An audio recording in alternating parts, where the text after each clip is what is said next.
Nico. Hey, can you hear me? Yeah, I got you, man. How you doing? Good, you?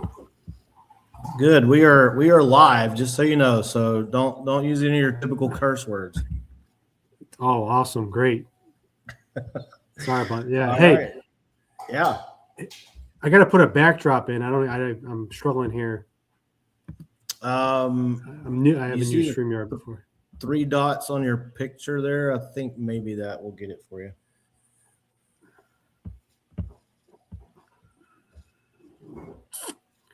No.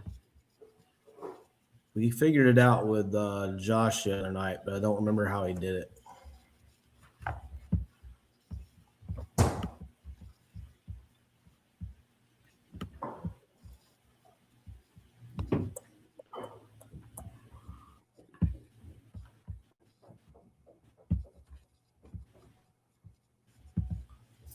Message Josh. If you're watching on live stream, we are going to get to the moment. We're setting everything up here on StreamYard to get going. We already got some viewers I see on X, so thank you guys for joining us.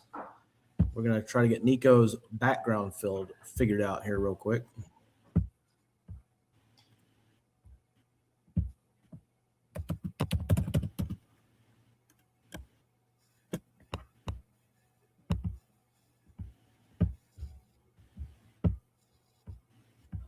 I mean, good news is, Nico, you can talk.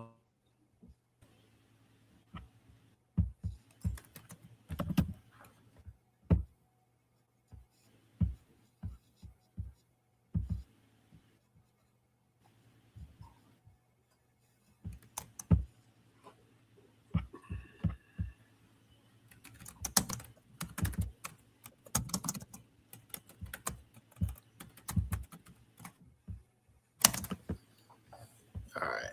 In the meantime, we can you can mess with that. We'll go ahead and get started since we got some live viewers already, and we decided to just do a live episode again to talk some ball and see what's going on around the major leagues as we head into Sunday Night Baseball, the series finale between the Braves and Phillies. So, Nico, I figured we'd start with the National League East since that's our big matchup tonight. Braves-Phillies ending a 3-game set, and so far the Braves have had their way with the Phillies the first 2 games. First game 1 was a dominant performance by Atlanta. Game 2, the Phillies very well could have won that game. They just didn't get any offense at all, and their defense kind of let them down as well. So your thoughts here, Game 3, as a Braves fan, I'll be honest, I fully expect the Phillies to come out tonight and dominate the Braves in the finale. I know that Phillies team has a lot of pride and a lot of veteran players who are probably not keen on getting swept at home by the Braves. But your thoughts, Nico, as you've watched these first 2 games and going into tonight with the series finale. Yeah, man, the Phillies stink. We talked about this a little bit the last few nights. They're really going through it. It's like the roles have reversed. A year ago, Atlanta was sort of in this position Philly was in, or the Mets. I'm sure we'll talk some Mets. But yeah, I mean, I can't help but be, really impressed with Atlanta.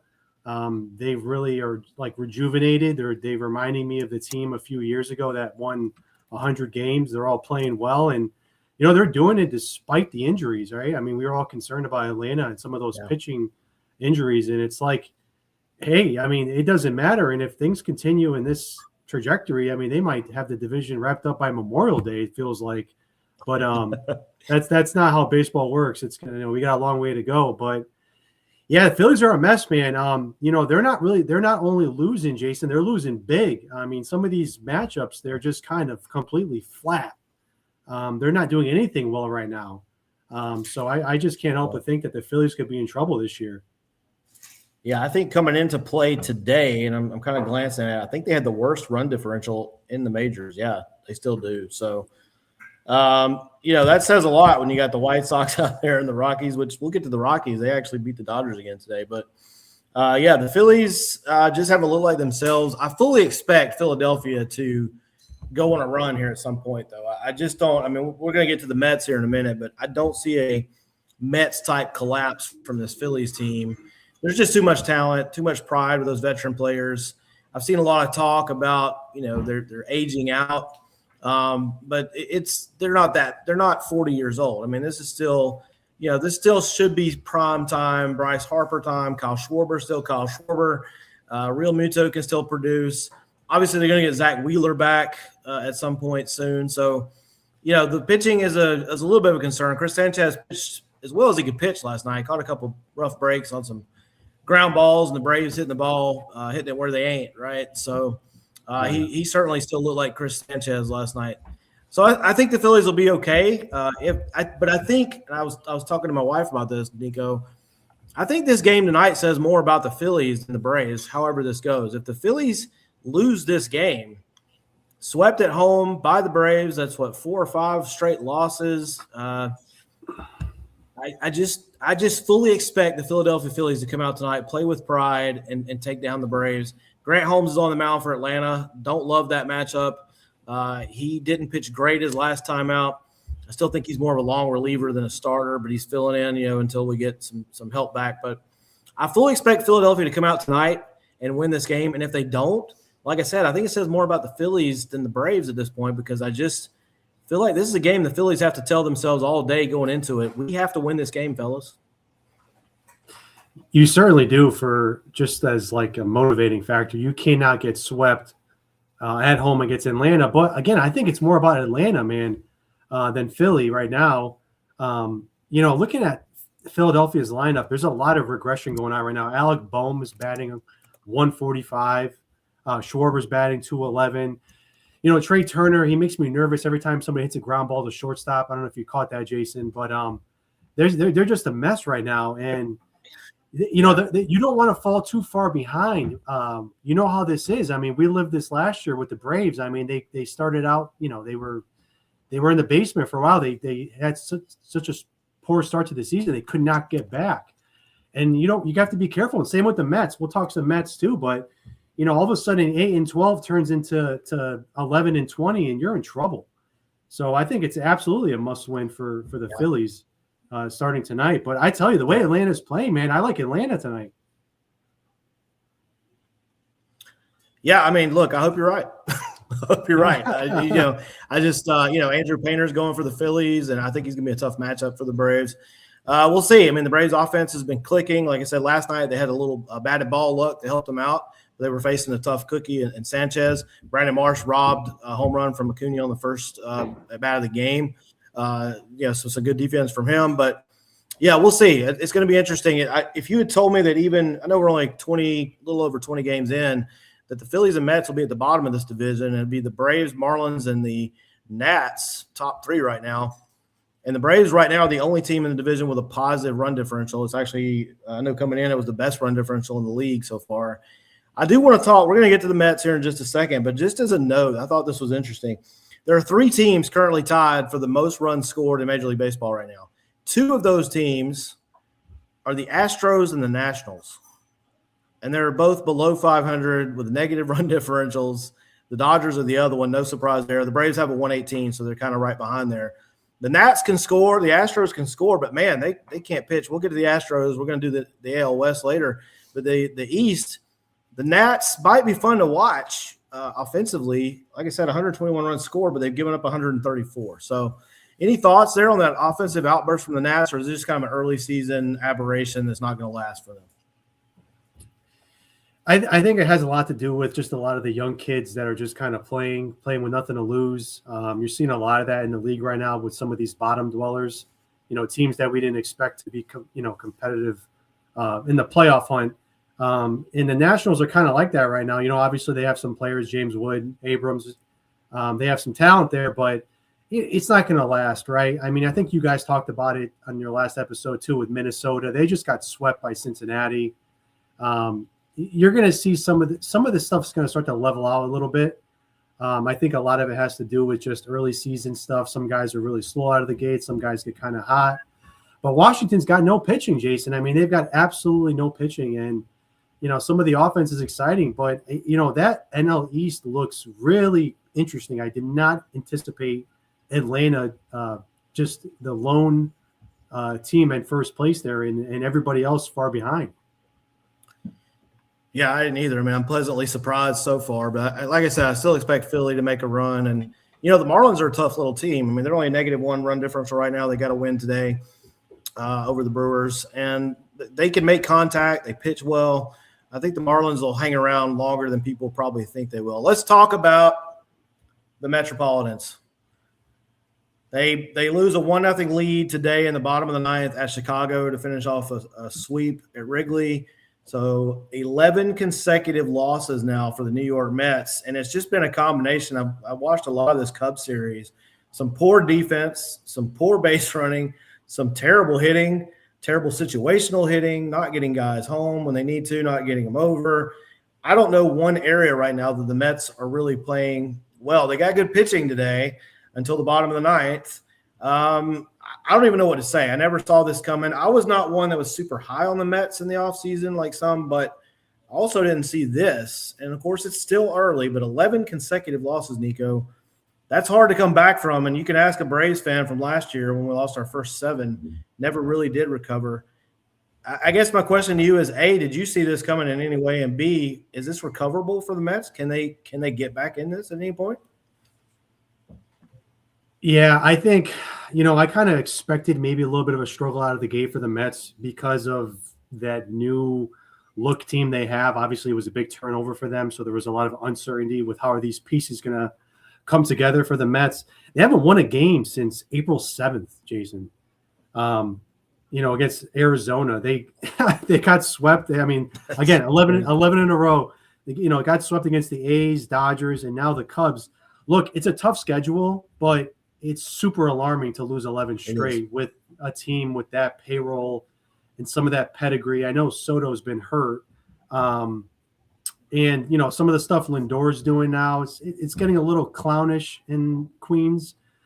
But I tell you what, listen, this week the Mets have the Twins for 3 games and the Rockies this weekend at home. So yeah, if they're going to have to get it right this week. If they continue to spiral this week and say they lose both series against Minnesota and Colorado, yeah, I don't know if Mendoza is going to survive that, man. That's going to be tough because, say they drop, 4 out of 6 games against those 2 teams. Well, I tell you, that's going to bury them. And yeah, man, I can't really put my finger on it other than it's just a trial period for the Mets. Maybe they'll be able to figure it out. You'd think they would. They've got plenty of talent, but it just isn't coming together right now. And it's a friendly reminder that, a guy like Steve Cohen, who with all that money and all that willingness to spend and the brilliant David Stearns or maybe not so brilliant David Stearns, right now they're in a tough spot. And they better get it right this week. Yeah, it's a great point about the schedule. It has been tough. You just mentioned A's, Dodgers, Cubs. That's 3 good teams. The A's are on top of the AL West right now. The Dodgers are the Dodgers, although the Dodgers have lost 2 of the last 3 to the Rockies. So, I mean, you figure the Mets could have stolen a game somewhere during this 11-game stretch. I think you made a great point. I think, you can buy the right or you can buy talent. Is it the right talent, and does the talent mesh, and is there chemistry? And, yeah, I'm convinced, like you are, that something's going on with Lindor. And I don't know if it's affecting the rest of the team negatively. I don't know what's going on there. I also, during the offseason, was a little surprised when I heard people talk about the Mets, Nico. Not a lot of people were really thinking that the loss of Pete Alonso was a big deal. I was like, well, Pete Alonso is going to move on. And we kind of knew it was going to happen, so maybe that was part of it. But I thought – to me, Alonso was not only a stat producer for that team, a run producer, a guy who's going to put up stats for you. He seemed like one of the leaders in the clubhouse, one of the guys that was the emotional center of this team. And I think people have underestimated the loss of Pete Alonso. Any thoughts around that? Definitely. Yeah. I mean, look, Pete Alonso, maybe he's not Aaron Judge in name, but he was a fan favorite. He absolutely loved the New York scene. He wasn't afraid of it. He performed well.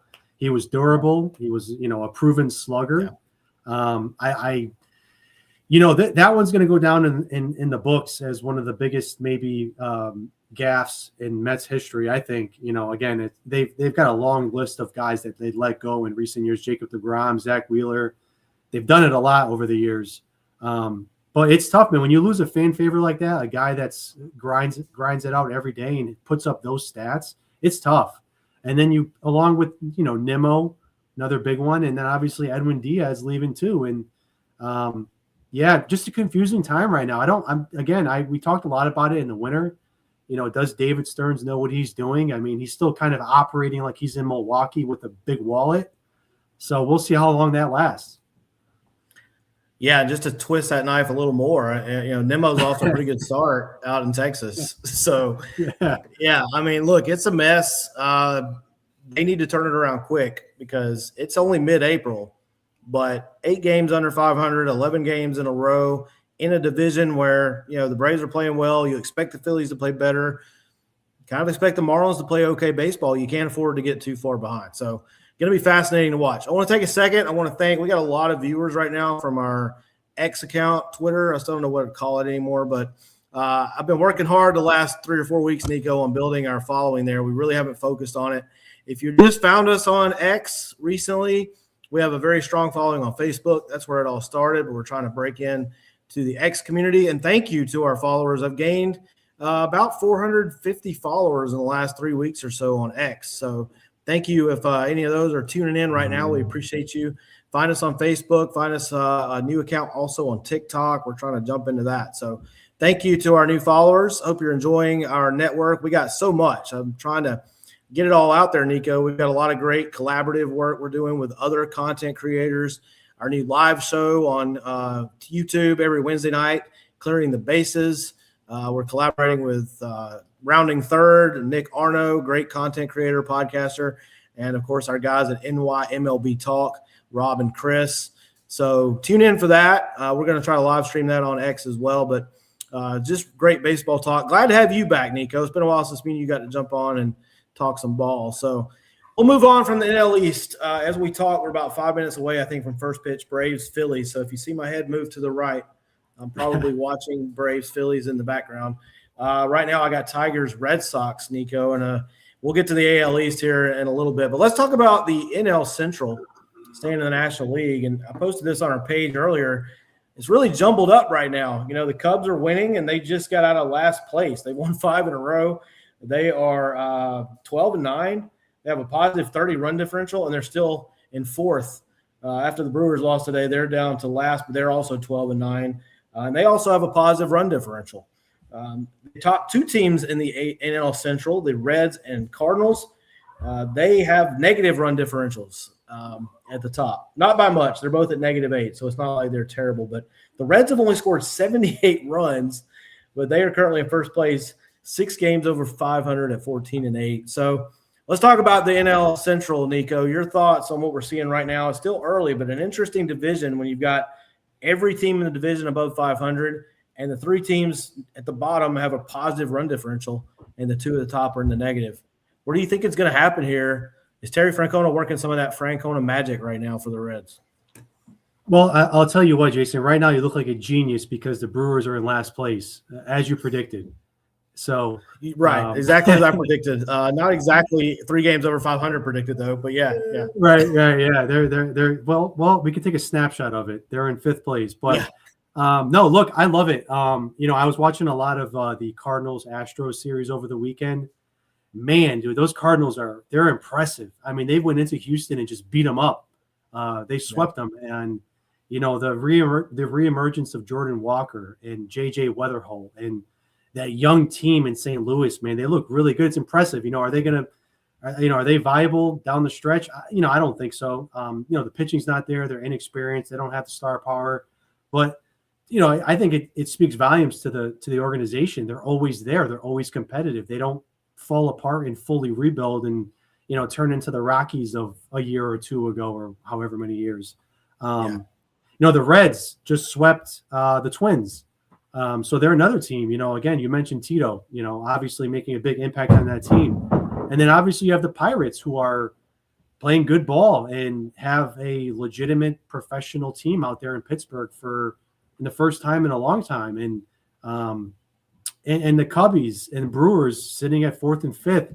How do I forecast it? I'm not sure, Jason. I think I still like the Cubbies. I think they showed you some of their class this weekend by sweeping the Mets. Sorry, Mets, but I like the Cubbies still, and I still think it comes down to Chicago and Milwaukee, and Cincinnati in the mix as well. It's tough, man. I think right now, if you're a fan of any team in that division, you're pumped because you're playing good ball. You're over 500, and going forward, they're going to start playing each other more and beating each other up. And it's kind of funny. I think we talked about it a lot in the preseason about how we didn't think it was a great division, but it's looking like it may be the best division in baseball as we sit here on the 19th of April. Yeah. Yeah, I went back and forth on a lot of these teams as we talked about predictions. I was kind of on the Cubs the whole time. I just like the makeup of that team. I'm still a little concerned about their offense watching them the last few days. They have their moments, and then they'll just, like today, they got shut down for most of the game. The Pirates are the team that I was really hot on and high on in the offseason for a while, and then I started looking at that lineup, and I cooled a little bit because I didn't know what we would get out of O'Neal Cruz. And obviously he's given them some spark so far. The pitching is unbelievable. The Pirates don't have to worry about pitching as long as they stay healthy. Marcell Ozuna is coming around the last day or so for the Pirates. That would be a big development for them because he's been awful so far. So, you talked about those other teams. Now the Pirates are right up there as well, and they actually do have a positive run differential. So they're right there 13-9. They got a win today, lost a tough one yesterday in extra innings to the Rays, but they took 2 out of 3 from a Rays team that's playing pretty well. So right now, to handicap that division feels impossible to me. I still like the Cubs. I'm with you. But Terry Francona, man, he just seems to do something with baseball teams, gets the most out of those teams, gets the best out of them. And I think the Reds are going to stay in this thing long term. I think the Pirates are going to stay in it. And even that young Cardinals team that you just mentioned, they seem to be playing with a lot of confidence. And, sometimes I think we talked about this on our last episode, but when you're a young team like that and people don't expect much out of you, it's easy to just go out there and play ball, right? No expectations, and you're just having fun. And I feel like that's what the Cardinals are doing. So NL Central is going to be fascinating to watch as we move forward. And right now it's anybody's game. Like literally any of those 5 teams I could see at the top right now. So the Cardinals are the only one that I think probably can't win the division, but right now they're even playing pretty good ball. I was just going to ask you, Jason, do you think the Cardinals can hold and be a factor here, going into May, June, July? I think they may stay in the wild card race longer than we would think, but I just don't love their pitching long term. Yeah. And can Jordan Walker continue to be Jordan Walker? We talked about this on the Clearing the Bases episode last week. Was it for real or not? I was one that was a little bit on the fence. We've seen guys get off to hot starts, then the league adjusts, and we have to see if he can adjust back because that's what happened when he first came up. He was hitting the ball well. The league adjusted to him, and can he still hit when they do that again? So, yeah, I think they're the one team out of the 5. I've been hard and down on the Brewers, but they're scrappy enough to stay in this thing. The Cardinals, to me, are still the one team that you'd probably say, let's slow our roll a little bit on them staying in it. But, hey, look, with 3 wild cards, they could conceivably stay in the wild card race for longer than any of us imagine, for sure. Let's talk NL West. And I had to start with this headline. NL West is an interesting division in of itself. You got 3 teams over 500, Dodgers, Padres, and Diamondbacks. And the Dodgers have lost 2 of the last 3 to the Colorado Rockies. Now, look, it's baseball. This stuff happens. I don't think anybody's predicting the collapse of the Los Angeles Dodgers right now. But it is interesting, and I think it's more interesting because we've talked about, are the Rockies still the worst team in Major League Baseball? They might be by default, but they're definitely better than they have been. And 2 out of 3 from the Dodgers. They play the Dodgers again tomorrow in one of those kind of wraparound weekend series. Imagine if they took 3 or 4 from the Dodgers. This would be a whole nother conversation. But thoughts on the NL West, Nico? The Padres are still right there. They're playing as we speak. The Diamondbacks, like I said, they're above 500, although slightly negative run differential right now. The Giants have shown some life after a really tough start. And like I said, even the Rockies are playing okay ball. Your thoughts on the NL West so far? Yeah, I think, again, really good division. Obviously, still expect the Dodgers to be the Dodgers. I don't think they care about how many wins and losses they have. I think if, as long as they win the division, as long as they get to the postseason, I think they're pretty confident in what they can do. The Padres have been great. I saw them beat up on my Mariners earlier this past week. Mason Miller. I mean, what he's doing for the Padres right now is absolutely incredible. Love his entrance, by the way. I think it's great. I love what they're doing with baseball. I love all these closer entrances. I hope they keep doing it for all these different teams. But yeah, the Padres again. Look, in the pre again, so hard to forecast the Padres, right? We keep counting on a downfall, right? We keep saying, all right, they're going to eventually fall off. The Padres, they got so close, but they're just, there's something just not right there. There's a little bit of dysfunction in that organization. They keep changing managers every couple of years.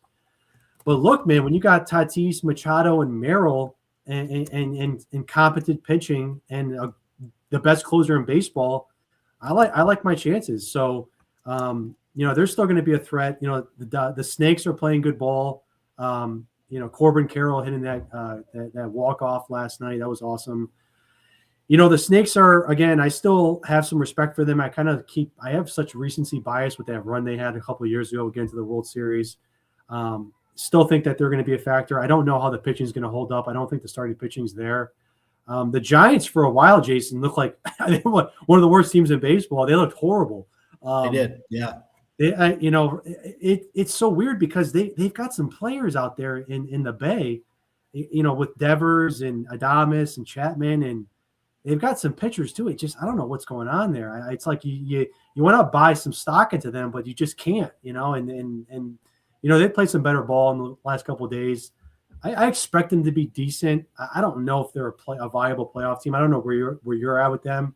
I have a bad memory with them on opening night when they just let the Yankees beat up on them and they just couldn't even play clean baseball for a few innings.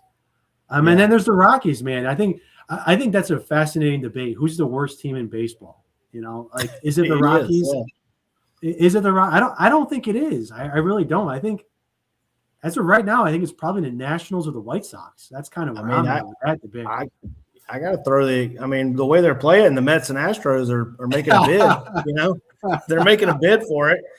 Real quick, we got some comments here. I'm not going to keep up with this. I need a producer, Nico, but Cran32 says Holmes is going to go 7 and give up 2 hits now for the Braves since I said that he was going to struggle tonight. So not trying to jinx the Phillies, I promise, or maybe I am. He also says that only one team in MLB history has had an 11-game losing streak and still made the playoffs, and that was the 51 Giants, who I believe, they went to the World Series because back then you went straight to the World Series. If you won the pennant, didn't have to go through any playoffs. So, yeah, I mean, look, that's a great point. Rarely do you have a team that's that bad at any point in the season that's going to bounce back and make the playoffs. So, good point, Cran. Thank you for participating there from our X feed. So as far as the Rockies being the worst team, it is a great debate because right now, who knows? It is. The Nats can score runs, so you kind of felt like they might have been the worst team coming into the season. The White Sox have won some games. That's going to be maybe as interesting to see who comes out on top this year. Like, who's going to be the worst team in Major League Baseball record-wise? And even that may not really tell us because I could see the Rockies having the worst record and still not being the worst team, if that makes sense. Just the record very dependent on when you play teams and where you play teams. I just don't think – I'm like you. I don't think they're the worst team in baseball right now. Yeah, I mean, the Coors Field, tough place to play, right?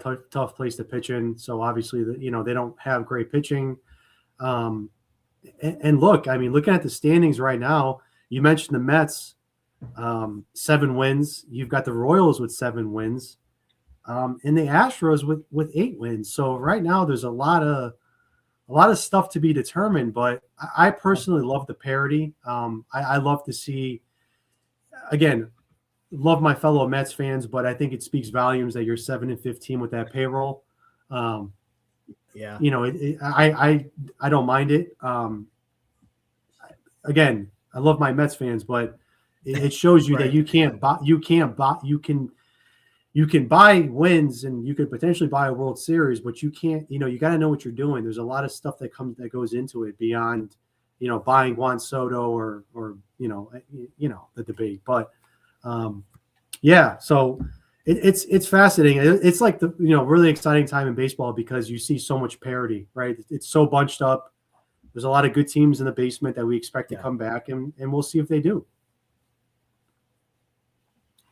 Yeah, agreed. It's going to be fascinating to watch. I mean, right now the National League has a ton of stories. Braves Phillies underway. Looks like Braves already got a couple outs. Nick Eck is one of my admins on our Facebook page and does an amazing job with that. He says he thinks this game may get rain delayed or called early. It does look like some weather may be moving into Philadelphia, so we'll see how that goes. Let's talk American League, Nico. You want to talk some American League ball here? And I know the AL East is near and dear to all our hearts because that's where the Yankees reside. And you either hate the Yankees or you love the Yankees, right? There's very few in between. So let's talk AL East. Tampa's in first. My wife and I went to the Trop last weekend, watched the Yankees and Rays in person, and the Rays ended up walking that game off. And they swept the Yankees in Tampa at the newly somewhat remodeled and renovated Trop. New roof and a new field. It did look better, to be honest with you, but it's still the Trop. Still has its charm. It's still a charming place to watch a ball game. Yankees, after a little bit of a slide there, they bounced back recently. The cure for the New York Yankees is always, Nico, to play the Kansas City Royals. They own the Kansas City Royals. It's unbelievable. So let's start with those two teams and work our way down and talk some other AL East. But thoughts initially, are the Rays, are they going to stay in this thing, or is this one of those Tampa Bay Rays early season, okay, we're all right, but they're going to fade as we go along? I think it's – look, I mean, I would love to say yes to see the Rays. I mean, I would be all for it if they won the division and somehow, the Rays were back in the postseason. But I think it's going to be tough. It's a tough sell for me, Jason.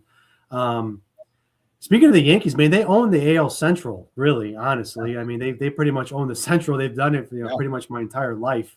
But, yeah, anytime the Yankees need a little bit of, cough medicine, just play the Royals.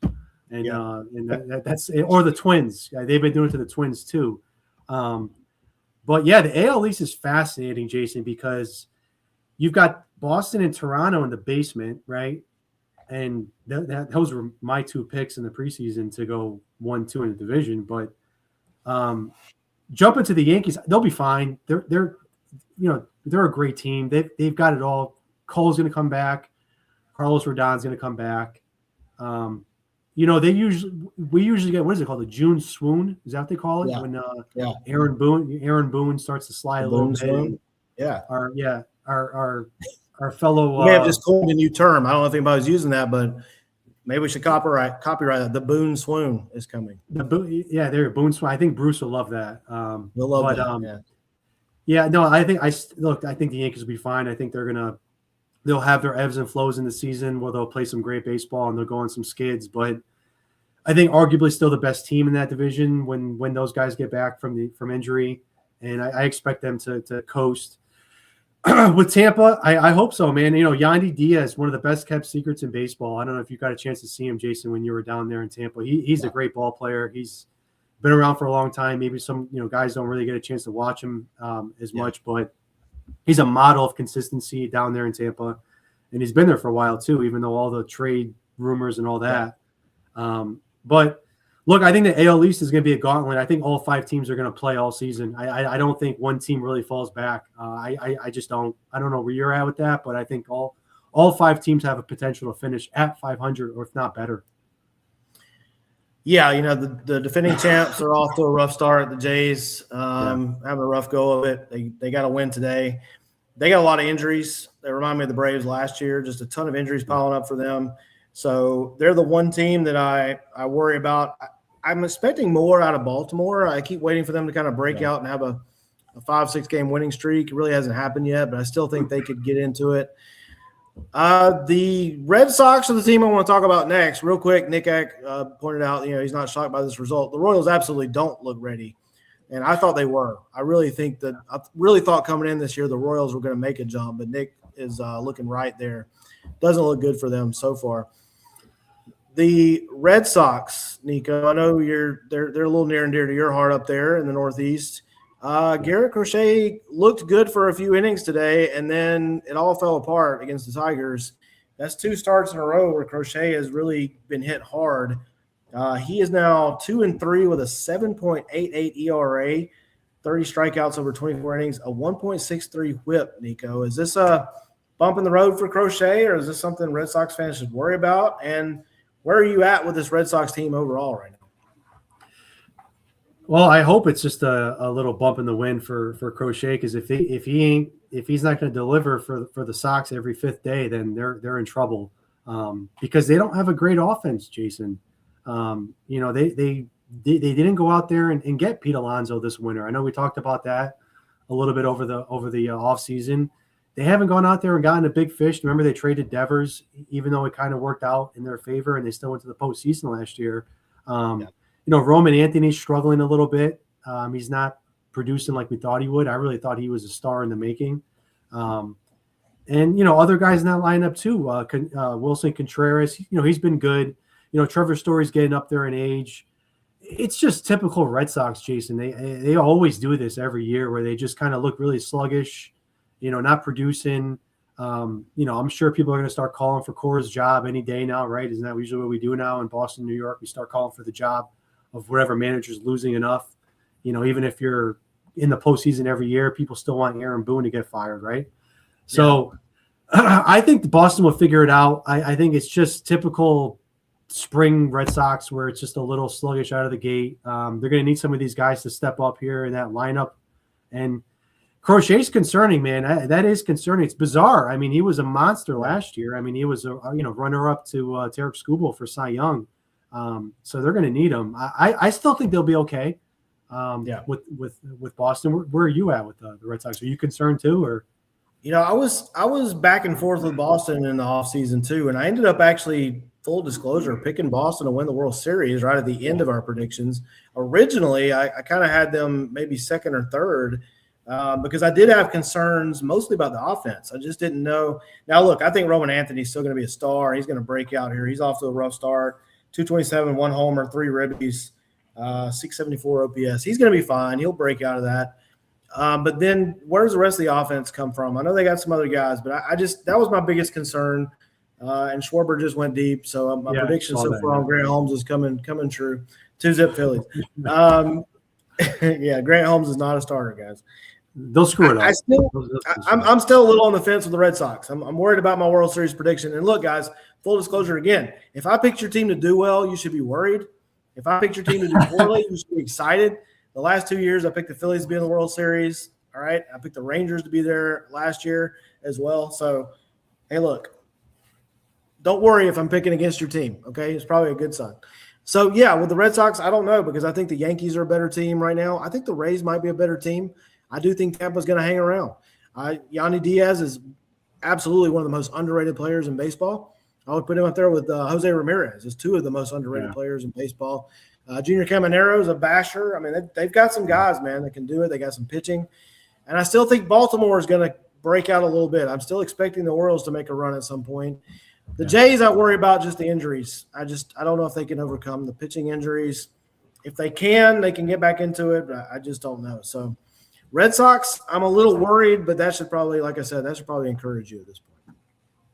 Well, you're a National League guy, right? Yeah, absolutely. Yeah. I watch a lot more National League ball, I guess, but with the MLB package, I've been watching as much baseball as I can. I haven't, in full disclosure, watched a lot of the Red Sox so far. So I watched them today. That was not a great day to start watching the Red Sox, I guess, and Crochet. I do think Crochet's too good of a pitcher. He'll figure it out. There's obviously probably some kind of mechanical thing going on with him. He'll get it figured out. His windup is so different that you do wonder, like, does he get mechanical hiccups with that sometimes? He's got the little kind of hop in that thing. So maybe it's just something minor like that. He'll get it figured out. I don't expect this to continue for Crochet at all. And in fact, as I've told you, we're going to Fenway at the end of May to watch the Braves play at Fenway, our first trip to Fenway. I fully expect the Red Sox to be one of the best teams in the league by then, just because we're there watching our team play. So we'll see how it goes, Red Sox fans. Let's go to the AL Central, which is also interesting on its own. Maybe not as interesting as the NL Central, but the Tigers are suddenly starting to play better baseball. They got off to a little bit of a rough start. They got to Crochet today. They won another game. The Guardians are still winning. They're another team. I was kind of hard on them and the Brewers. And they've played pretty good baseball. They at least for now, unless the Rockies do it tomorrow, are the only team that's taken a series from the Dodgers so far. And then you've got the Royals, who are a huge disappointment to me right now. We mentioned them. Nicholas Eck mentioned them a minute ago. Nico. Then, of course, White Sox and Twins. The Twins have been a surprise, but I think that little story is going to come to an end, a crashing end eventually here. Cleveland's now on top, technically, in the division, 13-10. Detroit now 11-10. Cleveland's at exactly a 0 run differential, so they're exactly even. Detroit's still positive. Minnesota's still positive for now, but they've lost 4 in a row. Kansas City's on the bottom with the White Sox. What are your thoughts here in the Central Division? Yeah, I agree with you. I think the Twins' downfall it's inevitable. Maybe it starts this week when they play the Mets. Maybe not. I just don't think they have the players. It's that simple. They don't have this pitching. They don't have the hitting. Outside of Buxton, I don't think most people know who plays on the Twins unless you're a Twins fan. I know obviously Joe Ryan's there and, Pablo Lopez got hurt. They got, Josh Bell plays first base. Look, I just think the Twins are going to eventually fall into, L7, L8. You're going to see some losing streaks there for the Twinkies. And we'll see about Buxton. Is he playing on a different team come 7/31, which I think is possible. Cleveland, I don't know how they do it, Jason. I was with you. I thought that, again, look, it's still early, but they're playing good ball, and I don't know how they do it. They don't have a whole lot of talent, but somehow they get the best out of their players, and they win baseball games. It's that simple. I mean, I was watching them earlier in the season when they played the Mariners to open the season, and I'll be honest with you, they were the better team. They were better prepared, and their players performed better than the Mariners players did. And then I think, biggest disappointment as far as the Royals, like you just said, I really thought the Royals were going to take a big step. I still think they will be fine. You mentioned the run differential, minus 32. Biggest thing with the Royals was last year they couldn't hit, right? The offense was the problem last year, right? You thought it would be corrected this year a little bit. I mean, you looked at the guys that played in the WBC, as well as having Bobby Witt. Now there could be some turmoil with the manager and Sal Perez. I don't know if you saw that, Jason, about taking a day off. Yeah, little frustrated there as they were getting their rear ends being in New York, but they're disappointing. The Detroit, look, I think probably the best team, right? I think in the division, I think the Tigers have the most talent. The Skubal factor, we'll see if Skubal hangs around for the rest of the season or beyond the trade deadline. I expect the Tigers, and I still think the Royals can still figure it out. I'm still gonna hang out with Kansas City. Hopefully they don't play the Yankees till like August or September, right? Right. And then you have the White Sox, right? Who are again part of that debate of who's the worst team in baseball. They're not that bad though. I was watching them a little bit over the weekend out in Sacramento against the A's. They're definitely better. I don't know if we have a true horrible team in baseball this year, if that makes sense. I think right now maybe the Nationals, but again, handicapping the division, I still think Detroit's probably the best team. I don't know how Cleveland does it. I think they'll probably win 85 games, but will it mean anything in October if they get there? Well, that's been my point about Cleveland, and as you know, Cleveland and the Brewers. I mean, it's great regular season, fantastic. Get to the playoffs, and then you get to the postseason, and you don't do anything. And I mean, I guess there's something to be said for that. If you're a fan and you want to enjoy your team's full regular season, that's great.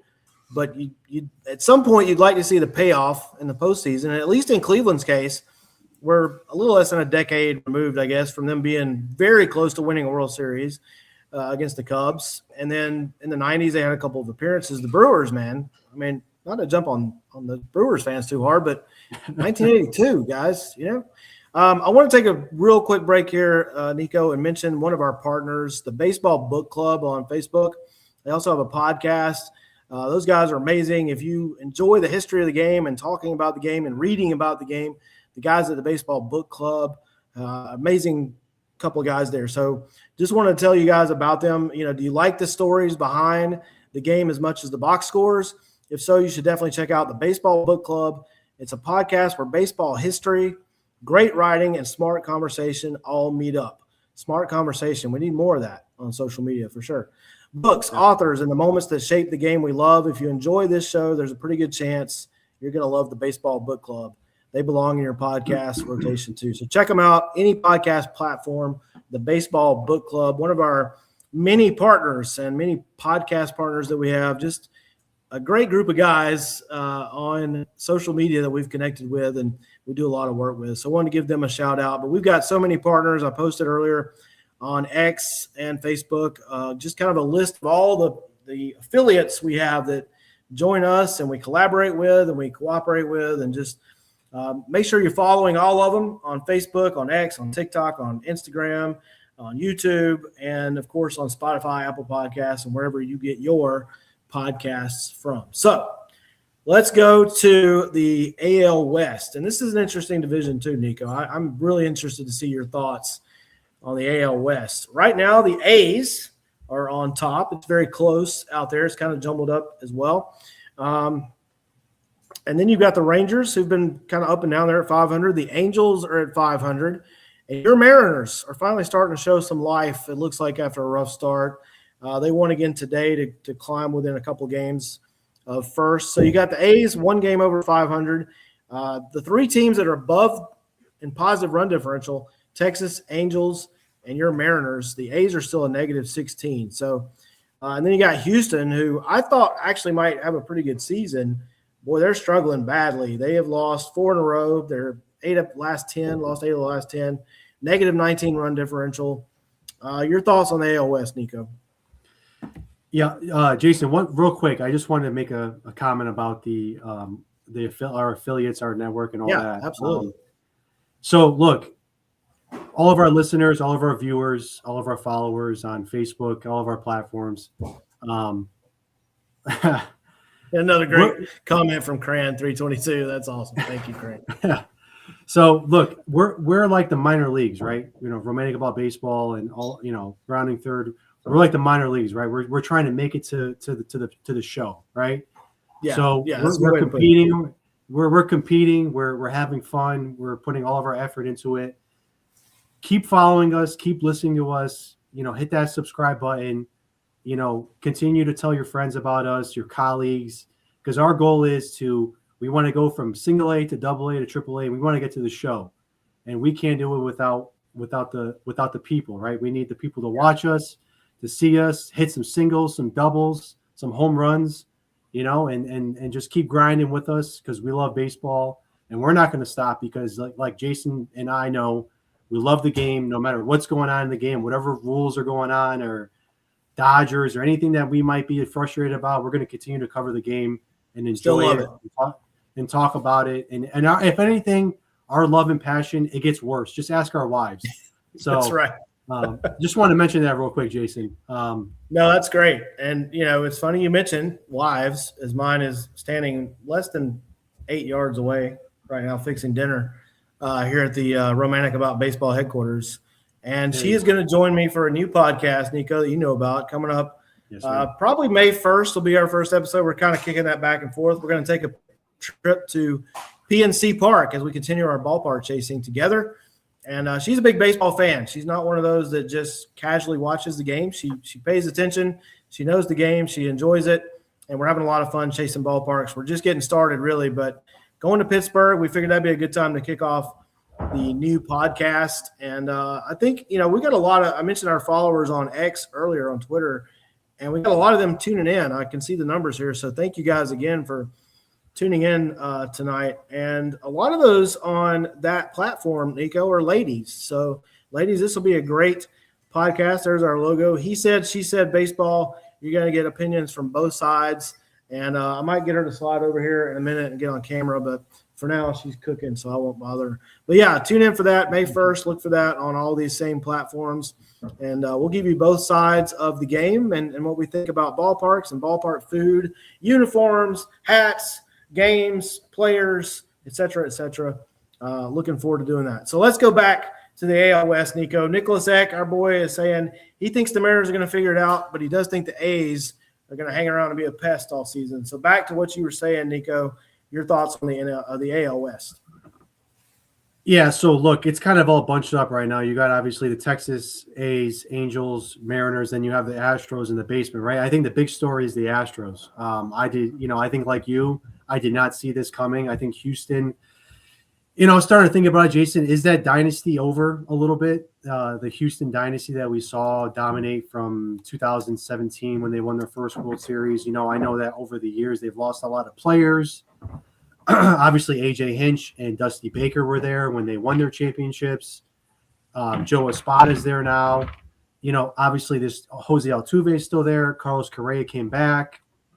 But is the Astros dynasty finally starting to fade? And I think it is, Jason. I think you're starting to see that this team doesn't have that pedigree that it once did.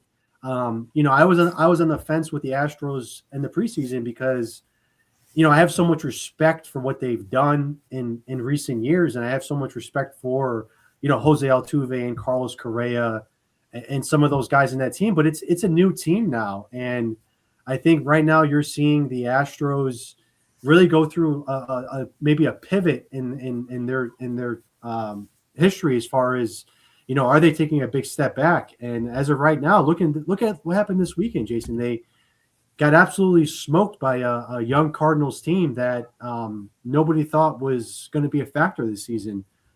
So I'm really curious to see if Houston can dig themselves out of this. And then looking up, obviously, the Mariners started the season off very poorly. And it had to do with the big three, right? Cal Raleigh, Josh Naylor, and Julio. Just really slow, really poor at bats. I feel like there's still maybe I'm critical because I'm a fan of the team, but I get frustrated when I watch these guys at the plate because they're just not disciplined. They swing at everything, especially Julio. I don't know if you ever get a chance to see the Mariners games, Jason. Just doesn't have. He's super talented, but he just doesn't have any discipline. But I think the Mariners will be okay. I think that they took 2 out of 3 this weekend against Texas. I think they're going to get there. It's just going to take some time. I think right now it's fascinating because you have the Mariners and the Blue Jays, the two teams in the ALCS last year right now who are kind of struggling. Toronto more so than Seattle, but I think both teams will be okay. Just a little bit of a rough patch for those two teams. And look, the Angels are fun, Jason. I tell you, I've been putting on Angels games more than I ever have in a lot. I mean, for one, I love watching a healthy Mike Trout, and as do you, I'm sure. And look, they're a fun team. They're not bad. I think they could be a factor here, maybe a little bit longer than usually Angels teams. I think Joe Adell is a fabulous player. He's exciting to watch. Zach Neto, Soriano, the pitcher. Jason, I don't know if you got a chance to watch him. He's been unbelievable for the Angels. Yeah, I saw him up close. The Braves faced Soriano. It didn't go well for the Bravos. Yeah.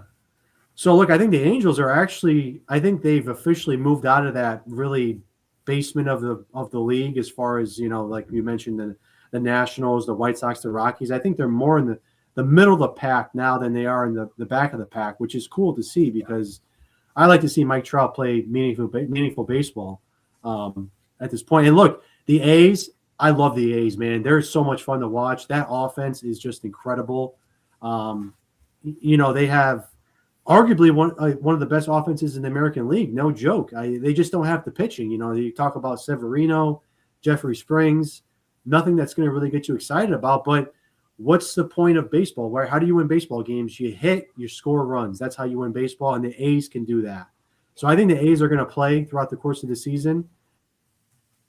And then there's Texas, which to me is any given week, you don't know which Texas team you're going to get. I don't know where you're at with them, Jason, but they could be really good and they could be really mediocre.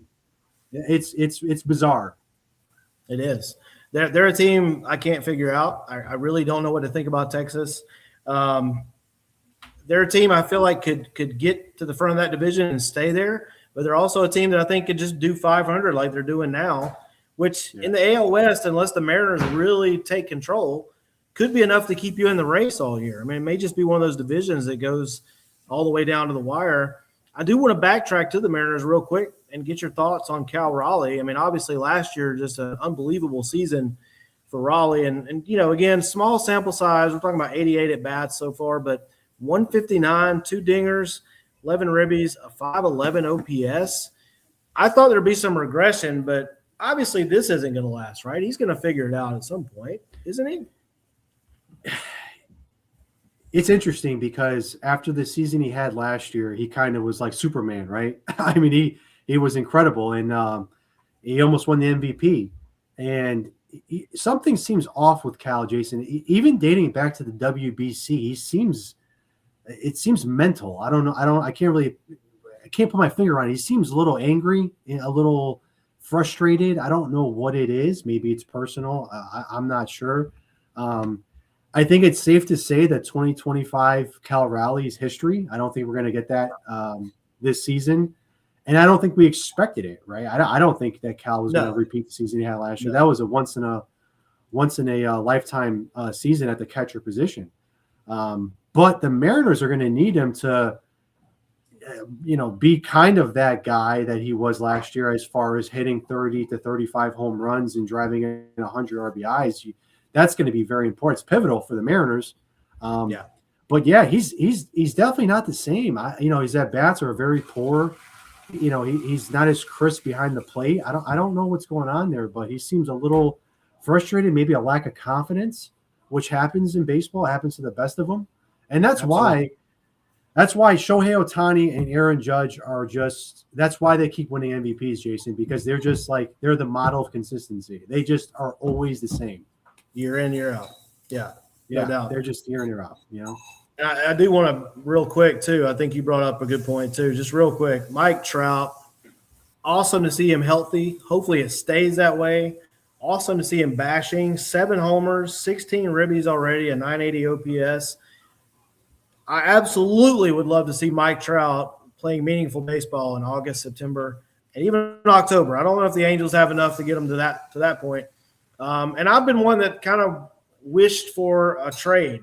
Get Trout to a contender. Yeah. Let's see him in prime time on a contending team in October, because we're running out of time to see that with Mike Trout. I think he's had, 3 postseason games in his career, which is just a travesty for that guy. So glad to see him bashing. Would love to see him get to the postseason, whether it's with the Angels or somebody else. Probably not leaving. I think he's a lifelong Angels guy at this point, but would just love to see him play, like you said, meaningful baseball. Yeah, like I said, Jason, it's April, it's early. I do think the Angels they're not bad. I mean, they're fun to watch. I see there's something there. They could be a 500 team, but it's just really exciting because they've been so poor for so long. Yeah, but again, Trout, he's an East Coast guy. He's from North Jersey. He grew up a Phillies fan.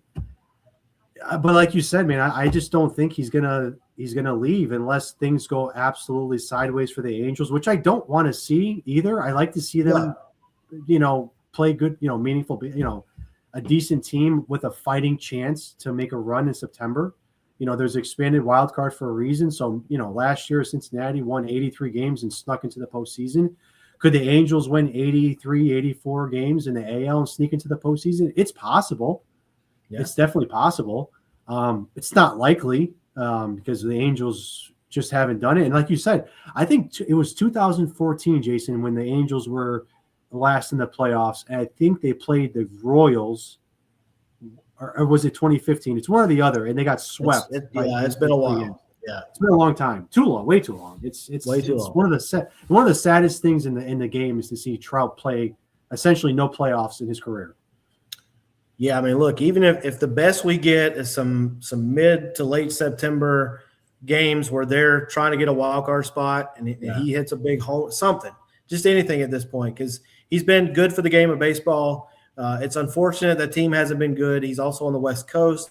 I don't think a lot of people realize how good he was and how good he is when he's healthy.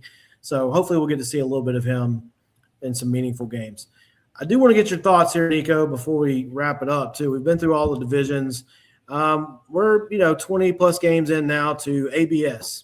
We've all been able to watch it, see it used. We've seen some teams are using it well. Some teams are not using it so well, Braves. Your thoughts so far on the ABS? Do you like it? Do you think it's good for the game? Is it being used properly? Is there tweaks we could make to it? Just your overall thoughts on ABS. Well, I wasn't a fan of it coming into the season because I'm sort of a stubborn baseball purist, old school type of guy. But it's growing on me, and I think a lot of people are in that same boat where it's kind of like, is it reasonable to challenge to get two challenges a game?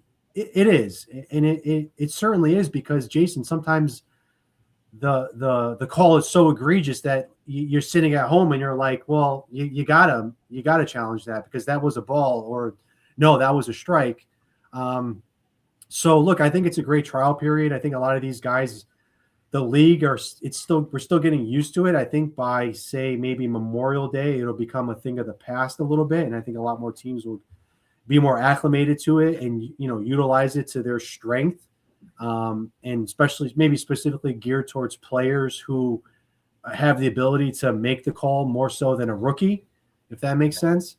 Yeah. So it's growing on me. I think I like it. I sort of hate myself for saying that because Rob Manfred instituted it. So I'm not necessarily, every time he puts a new rule in, I just cringe because I don't know. I just shake, because I played the game, and when you play the game of baseball and you see all these new rules, you kind of shake your head because it's so unorganic to how the game is actually played. But for accuracy and speed of game, I understand it and I'm getting used to it. And I kind of like it, to be honest with you.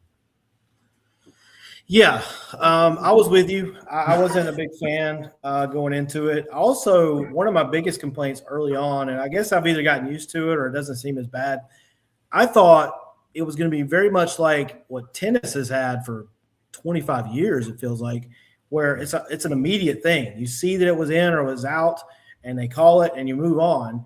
I didn't realize we were going to have the umpire take his mask off, step out, make an announcement, wait for I thought it was going to be instantaneous. Now, it's pretty fast. I'm not saying it takes a lot of time, but it was more disruptive than what I thought it was going to be. But I have gotten a little bit used to it. I wish my team would figure out when to use it correctly. They're terrible at it right now. The Braves are. But it hasn't disrupted things as much as I thought. And look, we're getting some calls right that, have affected games. We've seen games end on the ABS challenge at this point. So I've come around a little bit. I do wish it was a little more streamlined, maybe just a buzzer on the umpire's hip. Hey, look, you missed that one. Correct it. I don't know when we got to step out and take our mask off. Even that, though, I've read some articles, Nico, where apparently that's appealing to some of the younger and more casual fans. Like, they like the challenge process, and they're actually watching it more because of that. So I guess if that's a side benefit, we all want the game to grow. We all want more fans, younger fans, to watch the game. I guess if that's a side benefit, it's not terrible. So, yeah, I've kind of gotten used to it. I didn't love the pitch clock at first. I've gotten used to that. I didn't love the bigger bases and the base running rules. Got used to that. And I still don't love the ghost runner rule and extras, but I've kind of gotten used to that too. So yeah, we adapt. I guess if we love the game, we adapt. We still want to watch the game, right? That's what it comes down to. We still, again, it's passion over everything. So we watch the game.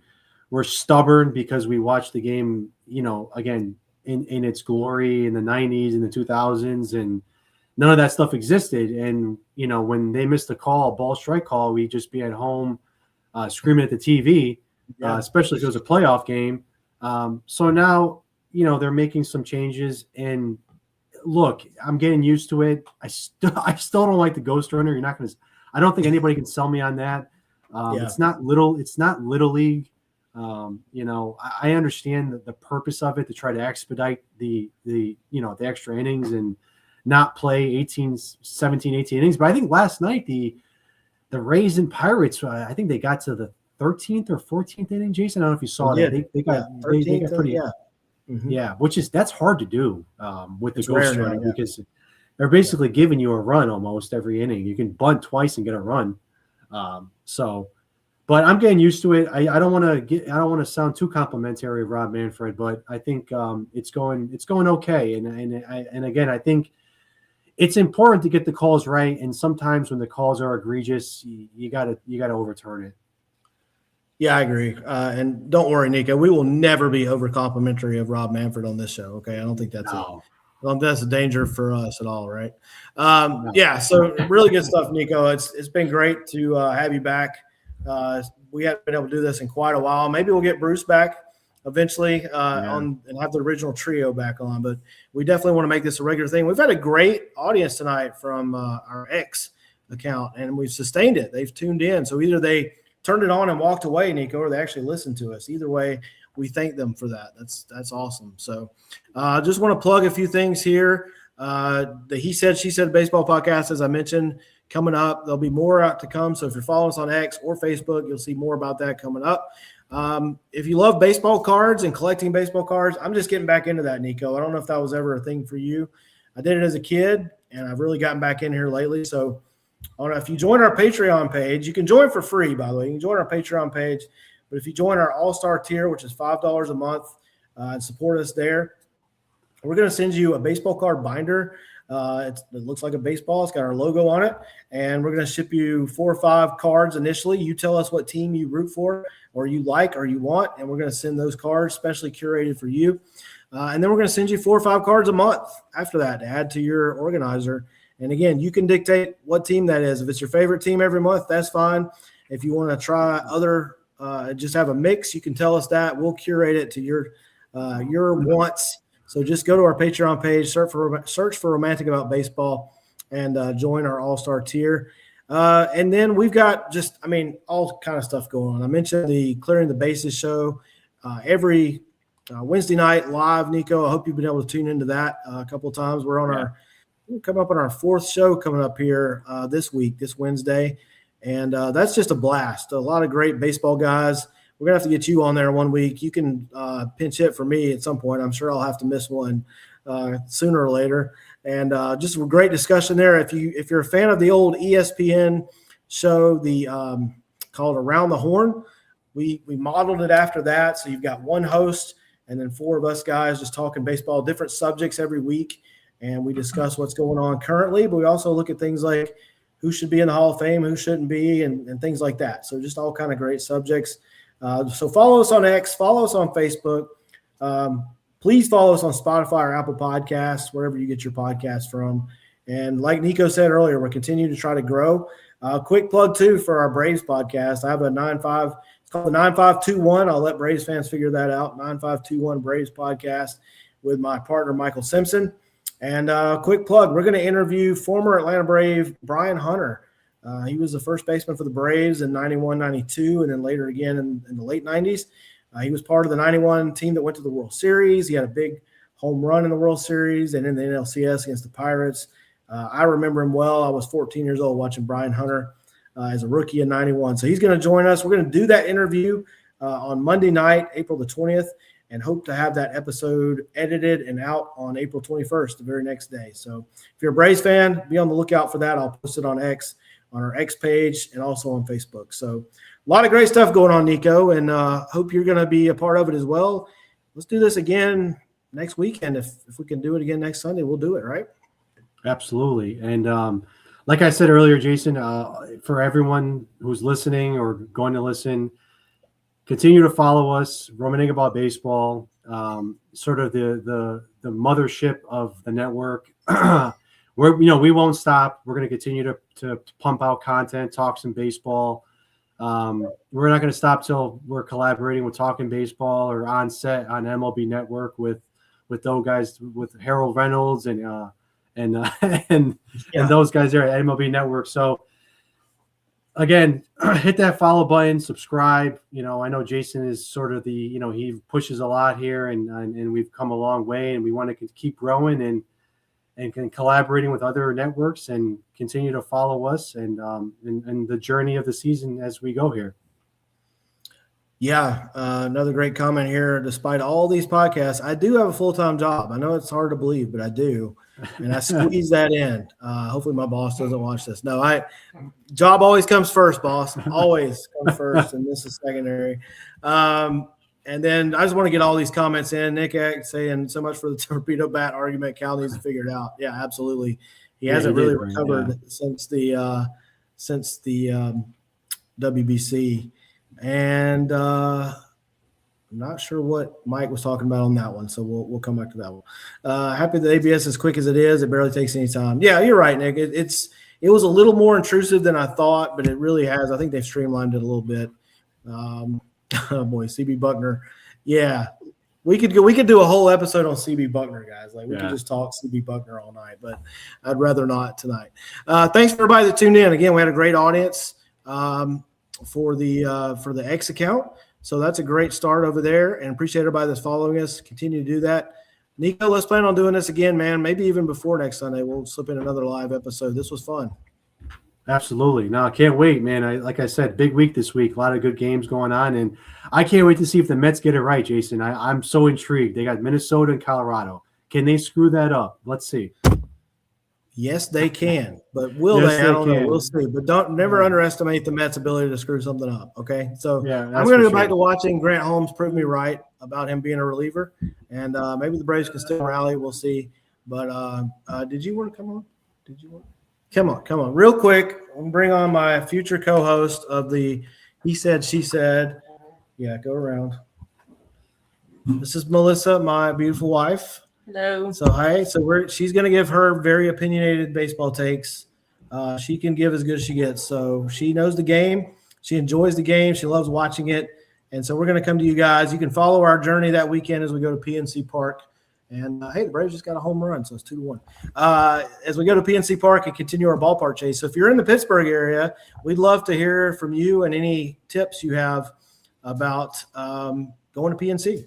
And then we're coming to Fenway at the end of May, Nico. So we're looking forward to that as well. So if you're around, let us know, and she'll buy you a beer. There you go. Yeah, I'm up, right up the road for me. Maybe we can get Michael Simpson there too. Yeah, Mike too. Mike, hoping to meet up with Mike if he's available. I think Mike's got some stuff going on, but hopefully we'll be able to meet up.